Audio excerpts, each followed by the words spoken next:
Vou mostrar para você aqui a diferença entre agachamento a fundo e leg press. É um exercício que basicamente trabalha a mesma coisa, mas tem uma diferença entre esses exercícios. O que é melhor? Fazer exercício livre, agachamento a fundo, ou fazer exercício em máquina, leg press e tal? Vou mostrar a diferença para você agora nesse vídeo. Bora para lá! I never made it, but I know what it takes. I'm motivated by a mix of emotion, got my statement. Um outro exercício primo do agachamento, do afundo, que trabalha basicamente a mesma coisa, é a variação do agachamento. Por exemplo, eu posso fazer um agachamento, ao invés de fazer com a perna na largura do quadril, eu faço um agachamento com a perna um pouco mais abduzida. Dessa forma, eu agacho assim, ó, com a perna aberta, é o chamado agachamento sumô, que ao invés de estar juntinho, eu tô aberto.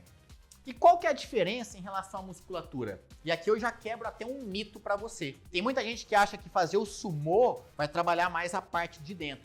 Na verdade, você trabalha a parte de dentro, assim como você trabalha também no agachamento. São musculaturas estabilizadoras. Ah, Caio, mas é que eu sinto mais quando eu abro. Você sente mais por quê? Quando você abre a sua perna, você alonga essa musculatura de adutor. Por alongar, por estirar essa musculatura, você vai sentir essa musculatura dando uma alongada. Mas isso não quer dizer que ela está sendo mais fortalecida do que o agachamento. No agachamento e no sumô você trabalha essa parte. A grande diferença do sumô é que você, na hora de fazer a subida, você vai ter uma ativação um pouco maior de glúteo médio. Por quê? Você vai fazer uma força para fora. Você vai jogar o seu joelho para fora.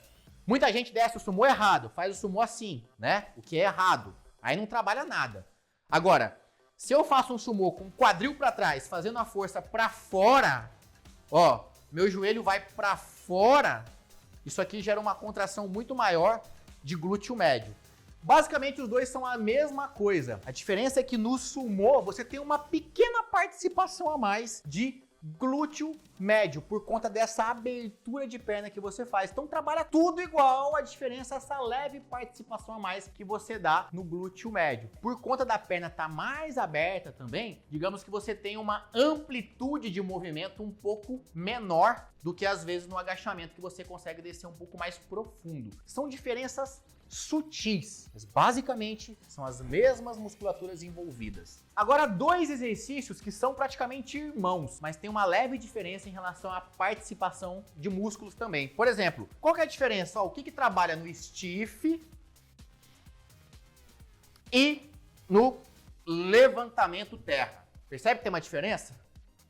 Tem uma leve diferença entre o stiff e o levantamento terra. Musculaturas que mais trabalham nesses movimentos: posterior da sua coxa, a parte de trás da coxa trabalha muito e também o glúteo trabalha muito, tá legal? Posterior, glúteo. Qual outra musculatura que trabalha bastante, tanto no stiff quanto no levantamento terra? Musculatura da lombar. É por isso que muita gente fala assim, nossa, eu sinto a lombar na hora de fazer o stiff e o levantamento terra. É óbvio. Assim como você sente o bíceps quando você faz bíceps. Assim como você sente o abdômen quando você faz abdominal. É óbvio que você sinta a lombar quando você faz stiff e levantamento terra. Porque a lombar trabalha.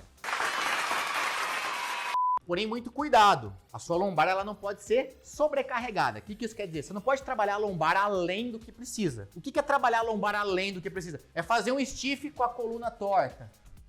Você vai trabalhar a lombar além do que ela precisa e as partes que precisam ser trabalhadas não vão trabalhar direito. É por isso que é tão importante técnica. Inclusive no meu programa, o foco do meu programa é passar para os meus alunos as técnicas específicas de cada exercício. É isso que faz toda a diferença. Olha só, a diferença de barriga quando você aplica a técnica. Olha o Marcinho, um aluno que eu tenho. Ele sem técnica, treinando o abdômen, fazendo exercícios, e agora com técnica. Depois de 3 meses, olha o resultado que ele teve na barriga. Olha a Kátia, falando aqui de posterior de coxa. Olha a posterior de coxa e o glúteo da Kátia depois de aplicar essas técnicas. Olha o resultado da Malu, depois de aplicar técnicas para trabalhar coxa e abdômen. Olha a diferença que dá. Percebe que o grande ponto aqui é técnica. E olha, tudo isso que eu mostrei é perfeitamente possível você fazer em casa, utilizando elástico, como você viu aqui nas fotos dos vídeos. É só você adaptar o mesmo movimento utilizando elástico.